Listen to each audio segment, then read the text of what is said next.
Ya saat ini Anda sudah dapat berapa nasabah? Contoh saya udah dapat 10 nasabah, seharusnya Anda juga punya 10 agent tuh.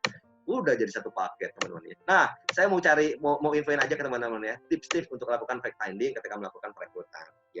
Fact finding-nya sama kok teman-teman ya, harus dicek juga di dalam sebuah proses perekrutan. Contoh ya, kalau di dalam sebuah proses penjualan yang harus kita fact finding kan dia merokok atau tidak merokok. Ya kerjanya banyak di luar atau di dalam, itu kan fact finding ya. Kita cek resikonya dia, teman-teman ya. Kalau di dalam sebuah proses perekrutan kita cek juga apa yang dia sedang kerjakan saat ini, untuk tahu apa, untuk tahu pola kerjanya dia. Jangan sampai ya dia bekerja tetapi sebenarnya sampai dengan 10 tahun ya posisi staff terus nggak naik-naik, artinya kan nggak punya pola kerja yang bagus. Apakah orang-orang tersebut harus teman-teman rekrut? Nah, teman-teman pikirin. Kalau dari pola kerja yang jelek tetapi attitude-nya bagus, mungkin bisa teman-teman rekrut. Selanjutnya, apa passion-nya? Nah, ini menarik nih, teman. Kalau kita bicara tentang passion, pastinya bicara tentang gairahnya kerja. Nah, kalau dia punya gairah kerja, contoh, Pak, passion Bapak apa sih? Saya punya passion itu kan pengen apa ya? Pengen menjadi sesuatu yang baik untuk di masyarakat. Bagus banget kalau udah kayak gitu, udah langsung rekrut. Itu artinya apa? Kalau dia punya gairah dalam bekerja, artinya dia punya gairah untuk sesuatu. Nah, kita bisa tawarin bisnis kita itu bisa masuk ke dalam manapun juga ya. Passion saya itu ngajar. Iya, di bisnis kita itu ada ngajarnya juga. Passion saya belajar, apalagi di bisnis kita ya banyak sekali ilmu yang di-sharingin.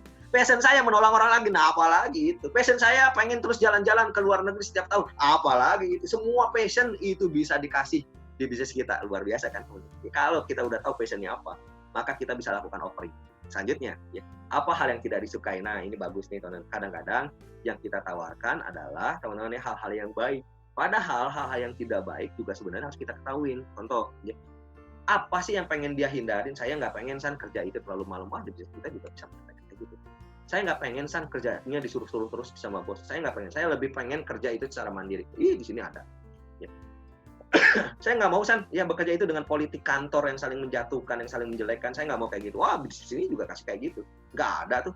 Ya, yang saling menjatuhkan sesama agent, apalagi leader neken agentnya supaya nggak promosi, nggak ada tuh. Di sini malah semakin banyak promosi, semakin hebat juga leadernya. Semakin hebat agentnya, semakin hebat juga leadernya. Nggak ada tuh yang kayak gitu. Nggak ada tuh persaingan dengan politik dan lain-lain. Nah, kalau kita tahu apa yang tidak disukai, maka kita bisa lakukan apa yang kita. Selanjutnya, ya, apa yang diinginkan? Ini nih teman-teman. Kalau sudah tahu apa yang dikerjain, kalau sudah tahu apa passionnya, sudah tahu apa yang tidak disukai, maka ini penawaran kita ya. Dari apa yang dia inginkan, saya pengen naikin haji orang tua saya. Boleh setelah pandemi kita rencanain ya biaya haji berapa sih? Oke, setahun lagi, 2 tahun lagi bisa kok dari bisnis kita. Nah teman-teman tinggal ngomong kayak gitu. Saya pengen punya kendaraan yang pengennya gitu ya, ya kendaraan impian lah gitu. Saya pengen punya Mini Cooper dari dulu. Gampang banget di sini ya. Apalagi Mini Cooper ya. Mini yang nggak kuper-kuper banget juga ada. Kan Cooper kurang pergaulan ya. Atau jangan Mini lah ya, saya kasih Maxi Cooper lah ya, jangan Mini. Mini kan kecil ya, cukup 4 orang doang. Bisa kita kasih kayak gitu ya. Berapa lama impian tersebut? Teman-teman ya, kalau bisnis kita bicara tentang target, pastinya teman-teman contoh, nanti kalau kamu udah naikin haji orang tua, kamu pengen apa lagi sih? Kan itu adalah bicara tentang target-target yang terus naik. Oke, kita targetin yuk naikin haji orang tua di tahun depan. Oke, Mini Cooper-nya kita targetin yuk di tahun depan. Oke, kita targetin yuk ya Velfire-nya di tahun depan. Oke, kita targetin yuk menikahnya di tahun depan. Oke, kita targetin yuk rumah pertamanya di tahun depan. Wah, teman-teman. Kalau udah tahun depan, berarti tahun punya goal setting. Tahun berikutnya apa? Jangan sampai tahun depan nyampe, terus hilang dari bisnis kita. Itu kan saya. Ini bicara tentang finding ya, teman-teman. Lanjut. Ya. Lalu bagaimana kita lakukan presentasi? Nah, ini dia. Nih teman-teman, ini yang kita coba untuk presentasikan kepada calon agent kita. Satu, kadang-kadang lupa ya, apa aja sih tahapan-tahapan yang harus kita presentasiin. Yang pertama adalah bagaimana bisnis kita ini berjalan. Nah, teman-teman jangan lupa bahwa kalau kita mau ngerekrut, yang kita presentasikan adalah bagaimana bisnis ini mudah banget dijalanin. Ini dulu teman-teman ya. Lupa kadang-kadang ya, nyampein bahwa bisnis ini gampang banget dijalanin. Ya. Caranya gimana? Nih teman-teman ya. Caranya, contoh teman-teman ya, gampang banget. Gue cuma ceritain tentang rekening AB. Nah, teman-teman kan tahu ya, rekening AB itu seperti apa. Bagiin nih contoh ya teman-teman ya. Kalau misalkan aja bayar sesuatu ke bank ya, lalu bayar tahun pertama, tahun kedua, tahun ketiga, tahun keempat terjadi resiko, habis semua duit bank untuk operasi dan lain-lain. Habis duitnya. Lalu di rekening B, ya biasa kan para leader-leader tahu tuh konsep itu. Dua nabung, tahun ketiga nabung, tahun keempat nabung. Ya tahun kelima terjadi resiko, duit masih ada teman-teman. Ya. nilai tunainya masih ada, uang pertamuan masih ada, tapi tetap dibayarin oleh perusahaan kita tercinta untuk resiko yang sudah terjadi saat itu. Apa kelebihannya? Ya jelas teman-teman, duit yang disampaikan tidak hilang. Kenapa? Karena uang pertamuannya ada, nilai tunainya masih ada. Bukankah itu bagus? Teman-teman mungkin nanti akan bicara kayak gitu. Atau bicara tentang life cycle yang diinformasikan oleh Sanjay Tolani yang 28.000 jam ya teman-teman ya. Yang dari 1 sampai 20 tahun resikonya apa saja, 21 sampai 40 tahun resikonya apa saja, 61 sampai 80 tahun nanti resikonya apa aja. Teman-teman itu yang bicara tentang life cycle. Konsep sederhana seperti ini adalah konsep harus kita sampaikan bahwa melakukan bisnis ini gampang, apalagi ya hal yang gampang ini dikasih komisi yang luar biasa. Itu dulu teman-teman ya. Kadang-kadang orang ketika ngerekrut adalah bayangin gimana ya caranya, kan saya nggak bisa ngomong San. Nah teman-teman kayak gitu tuh ya. Gimana ya San, kan saya waktu saya sedikit San, saya masih kerja nih.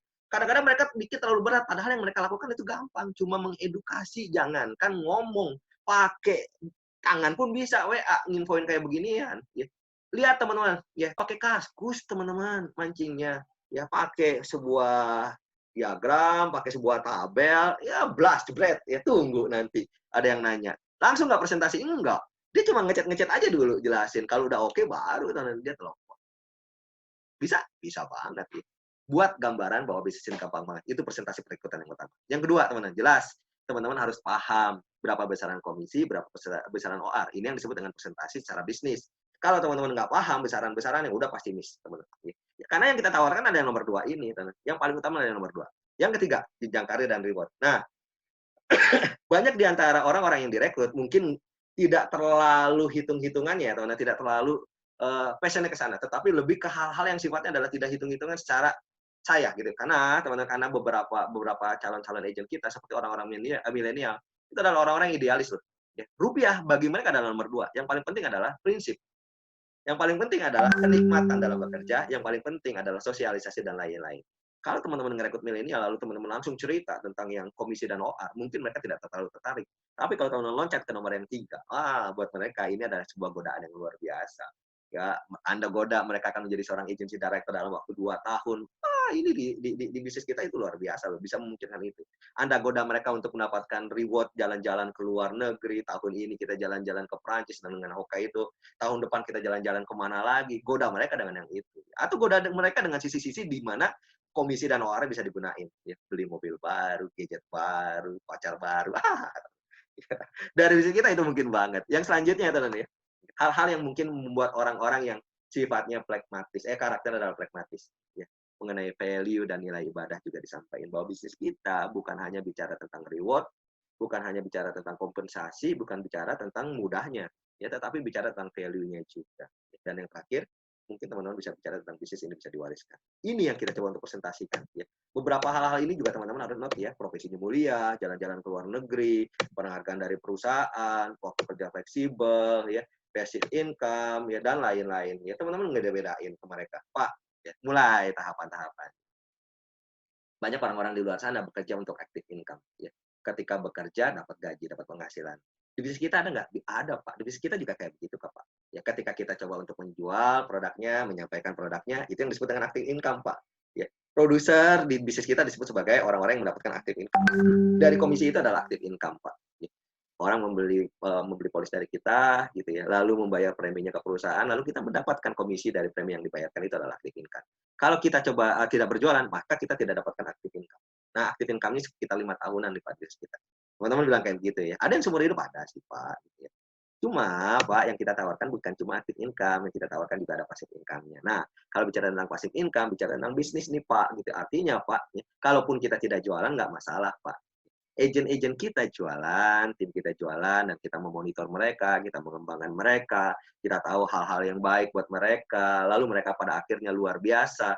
Ya seperti awal-awal tahun kita berbisnis di bisnis ini, Pak. Ternyata, Pak, mereka menghasilkan sesuatu untuk diri mereka. Kita dapat nggak, Pak? Dapat. Itu yang disebut dengan passive income.